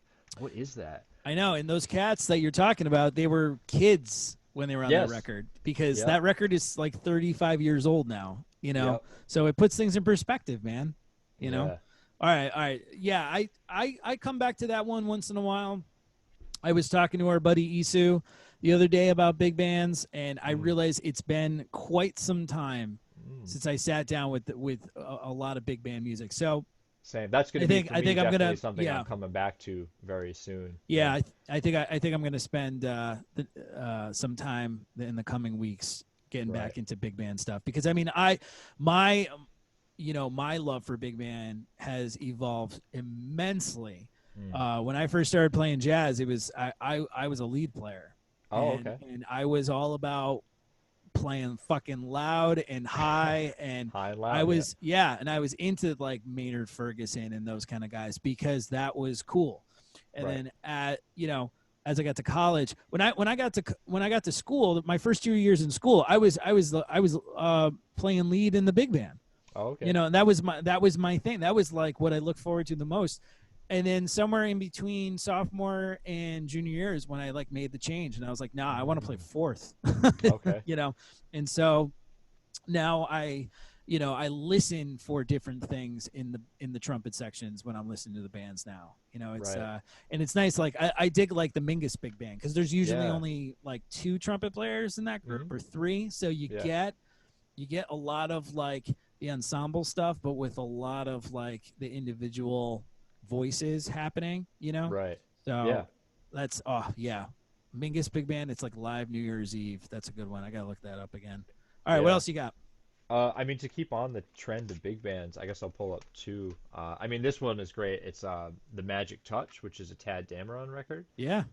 Which I don't think he doesn't play on this, if I'm not mistaken. I think it's Bill Evans. The rhythm section is Philly Joe, Ron Carter, and Bill Evans, which is, Shit. I mean, what do you need to say about that? Yeah. Yeah. Yeah, they're all these, and this CD in particular has like bonus alternative takes or whatever of some of the tunes too. But again, just the arrangements and the tunes themselves. I mean, a lot of people know On a Misty Night.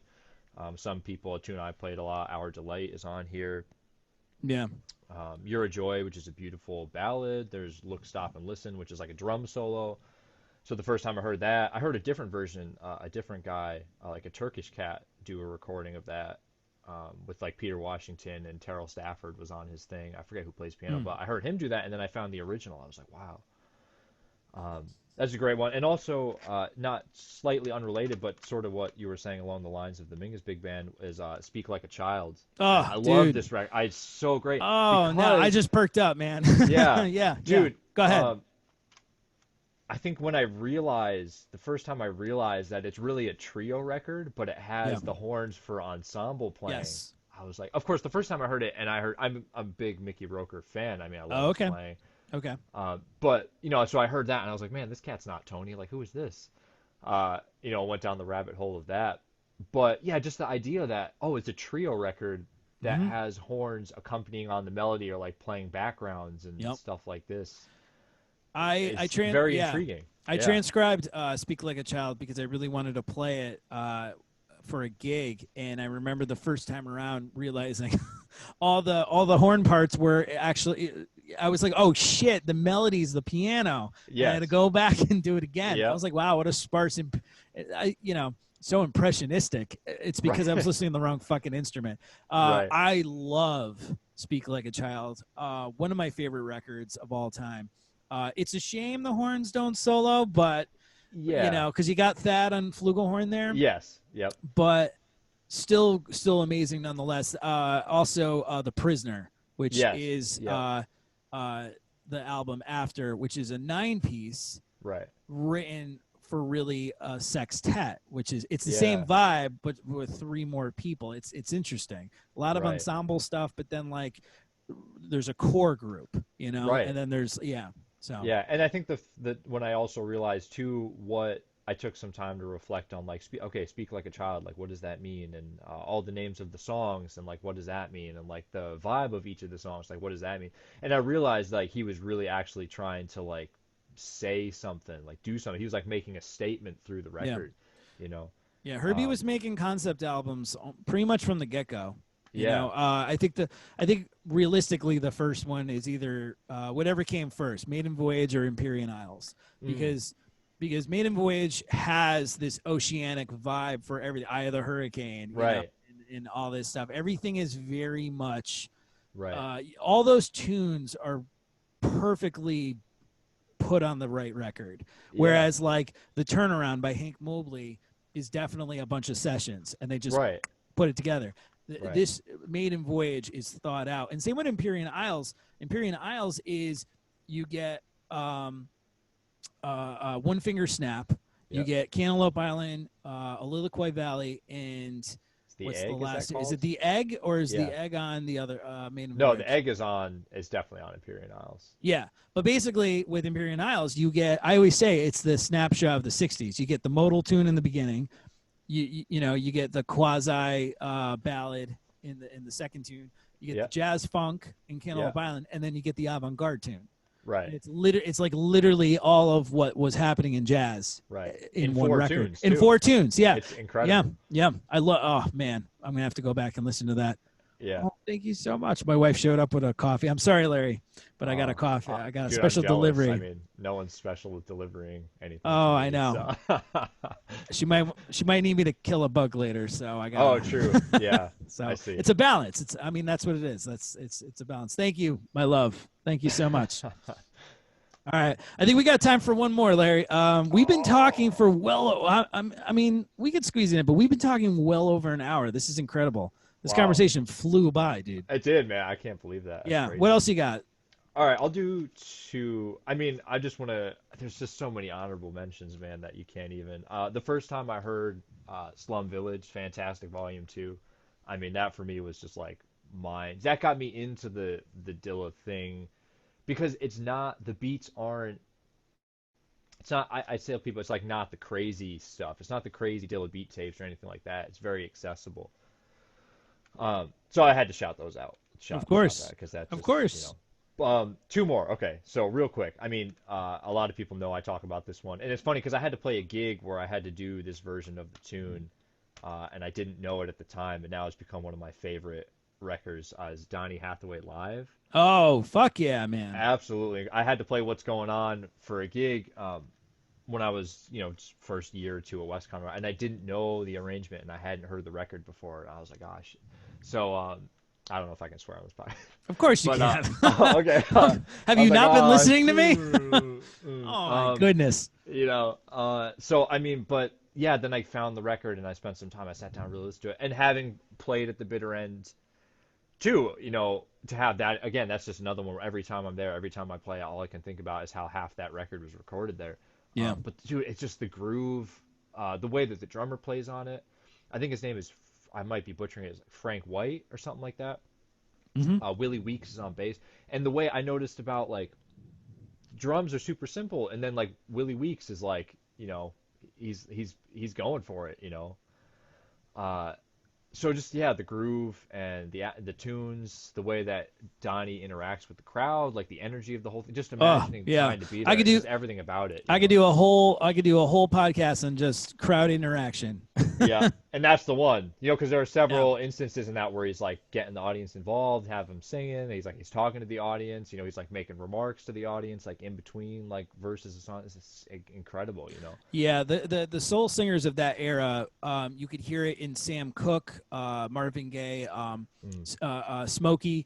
Those guys, great artists, but also knew that they were entertaining. Like I feel like, not to get on a super long tangent, I'll keep this short, but like I feel like for jazzers, on one end of the spectrum we got Louis Armstrong, entertainer, and again, I'm not saying he wasn't an artist. I'm just saying he was clearly, especially like when he was like at the height of his pop success, he was an entertainer.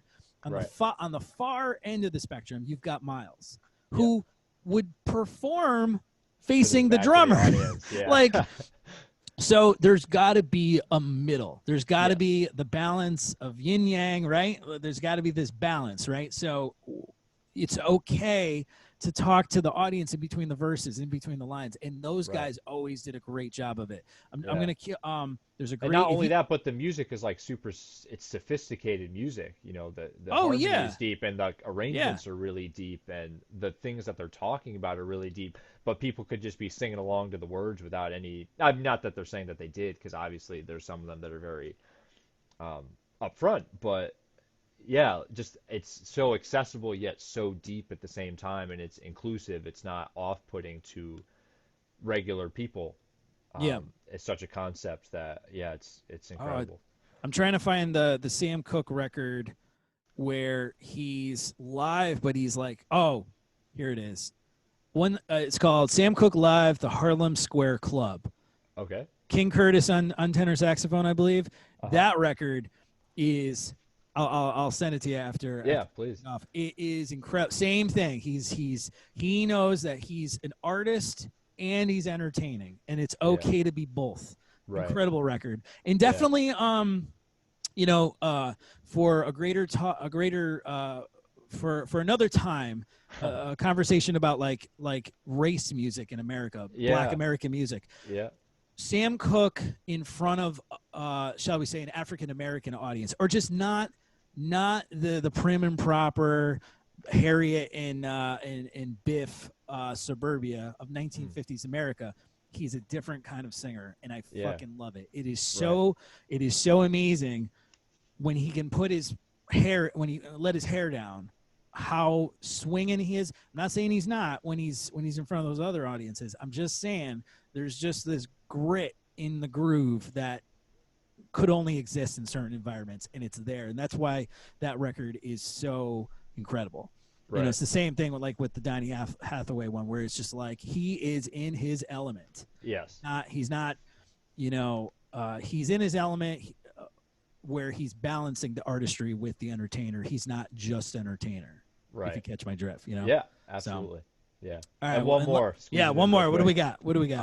This is one, oh man, it's just so, I mean, and I think a lot of us probably know at least a couple songs, but it's Come Away With Me, Nora Jones. Okay. All right. Yeah, dude, something about, I don't know what it is, because I feel like that's one that a lot of people are going to be like, what? Because the first song is Don't Know Why, which is that huge. Sure. Yeah, it was a big hit. My mom loved that fucking tune. Yeah, but dude, the rest of the record is like, the songwriting is incredible. There's a lot of depth to it. There's a lot of simplicity. I know, like, for me, there's a couple. I mean, Bill Frisell plays on this record. Like, Ken Willison plays on this record. Yeah. Brian Blade plays on this record. Yep. Brian Blade plays. It's like a legit jazz record. It's just, it is. I think with jazz vocal records is, people's moms dig them. Yeah. They get played in Starbucks, and so you forget. So like people will be like, "Oh my God, Come Away With Me, Nora Jones, 2003," right? It's like.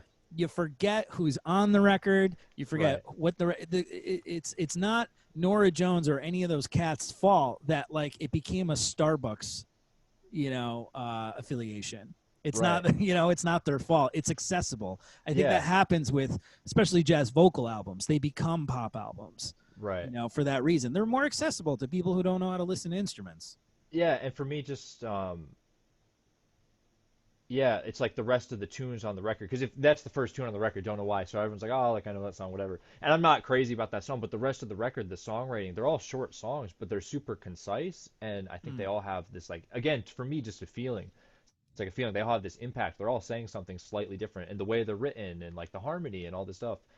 Yeah, there's just something about it that's like so impactful. And I mean, of course, I don't know if anyone knows the rest of the record, but like, we all know that song. But I was surprised when I listened to the record. I was like, okay, I know this song. And then the rest of them, it was like one song after another. I was like, oh, like what's going on here? Like I'm with this record, It's incredible. The songwriting is absolutely incredible. And her voice is beautiful. I mean, of course, such it a is. huge fan of her voice, yeah. I got to open for her in a weird way where I can't say I opened for her. Okay. I think it was at Pianos. Because Pianos has the upstairs, but I feel like it was called something else.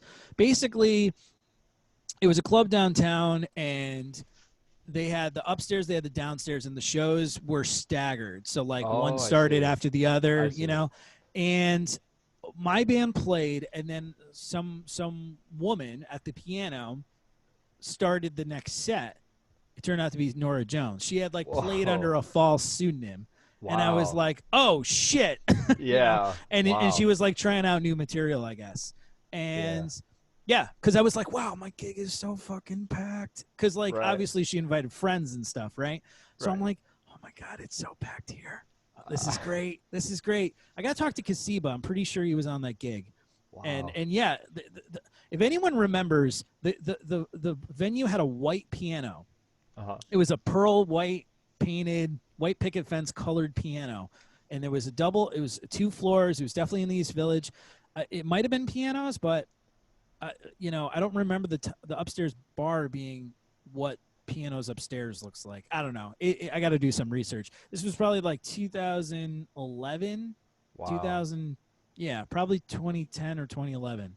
that this Wow. happened. It was so random. But Larry, another reason why I asked you to pick records, man, is you weren't going to give me the gobbledygook. You weren't going to be like, No. oh, I love, you weren't going to bring all Bird records. You weren't going to Yeah, bring yeah, all. I knew you were going to think about that question.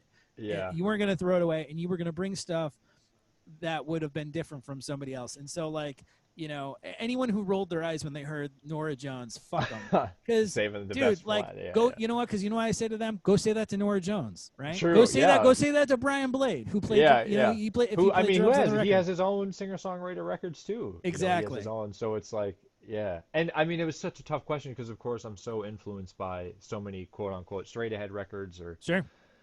there's just so many amazing records out there, and I think one of the best parts about whatever this journey I've kind of been on is I've run into so many different people who are into so many different types of things. Like when I ran into you, it's like you have a thing that you're into and you know this stuff really well, and then like I have other friends who are into more, like they're into different stuff of a different period, or like newer stuff. Some other people are, 70s stuff. So it's like it's so hard because all of this stuff has been so, as I've gone on, like I play different stuff or whatever, getting into the roots was a big thing. And like I just have that, not to single out that example, but there's just so many like phases of my playing. Like when I first got to school, it was this, and then got into big band, so it was all that, and then got into late. I was really late to like the second quintet stuff with Miles, or like late to John Coltrane's quartet or stuff like that. So I spent a lot of time listening to that, and then now it's like I get into Nora Jones, or like I've been listening to like Bill Frisell's new records. That Harmony record that he has is incredible. Like all, it's just so there's so many different phases of listening for me. It's so hard to be like, oh man, I have to pick five. Like, Right. Well, also that has a lot to do with the fact that like you're told you're supposed to like certain things when you're in music school. Yes. Yeah, So exactly. like you're not supposed to be checking out the second grade quintet when you're a freshman. That's something you do when you're a junior or senior. You should be listening to the first grade quintet, and it's like, or whatever. Or it's like, oh, you should be listening to Nora Jones because you should be shedding the shit out of Tony. And it's like, one, you could be told both, but two, they need to stop. You know what I'm talking about? Like they need to stop killing what is most important and basic is the love of the music. You're only going to play music if you have an emotional attachment to it. Yes. Yeah. So they can't kill that. So when I was the only guy listening to like Bitches Brew unironically in college, I'm glad I kept to it and didn't like stop because I thought I was told it wasn't what I should have been listening to. I'm kind of grateful for that because that was my path, and nobody could tell you what to like. Yes. That's the thing. Only like, you, and that's the thing, because they're going to try and tell you, and sometimes there's that influence of like, oh, I should be listening to this because it's cool or whatever, but yeah, when you find, and it's kind of goes back to what I was saying earlier, when I hear this stuff and I get that brain explosion emoji and I get that feeling in my chest or whatever, it's just like you kind of know when there's something there that you're like, oh man, I gotta investigate this. I gotta check this out. Like, what is that? Like, why does it make me feel this? Like, that's when at least for me, that's when I know it's like, oh man, this is actually what I need to be checking out. Well, how are you supposed to connect to an audience if you don't know how to connect to the music yourself? Right. Yep. We've talked about that ad nauseum. You know, so. Larry, it's been fucking real, man. We were talking for like a solid hour and a half. Oh, and it flew by, dude. It did. It just flew by. We were just talking. Weren't we just talking about like pagans and Halloween? Halloween and shit. Yeah, we were. But I'm glad we could reschedule. I'm glad I can have you back on the show. Yeah, man, good to be here. Go dive into some Halloween lore, man, and get into the holiday. It gets studied up for tomorrow. There's my research. There's that record by Philly Joe Jones called like Blues for Dracula. You can Blues start for Dracula, there. Yeah. Dude, it's funny you say that though, because I've been listening to his third solo record as a leader, which is called Showcase. Which I mean, it has nothing to do with Blues for Dracula, but he's an incredible band leader, songwriter, and he's actually a great piano player too. He plays a ballad on that third. All the best drummers. So Art Blakey was a piano player. Yeah. So a lot of them. Yeah. Max too was known to play. Tony, all of them, man, it's crazy. Yeah. Yep. So, all right, Larry, good to see you, buddy. And let's play again soon. It's been a while. I had to over the house, but that was way too long ago over now. In the summer, man. Yeah. So hopefully we don't have to get shut back down, and we can get a session in. So thanks for coming by, everybody. Drummer and music lover. Without a sir. doubt. Lover, not a hater. Larry Davis. Thanks for coming on, dude. Thanks, man. Appreciate you. All right. Take care.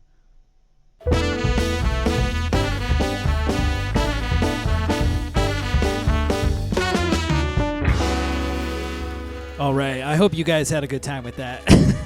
I'm thinking about the monologue part of the show, and I'm like, I hope I didn't come on too crazy. There's crazy, and then there's Nick DeMaria crazy. So, I hope it's the latter. You guys know I love you all, and I just want things to get better. And I am going to end the show hopeful.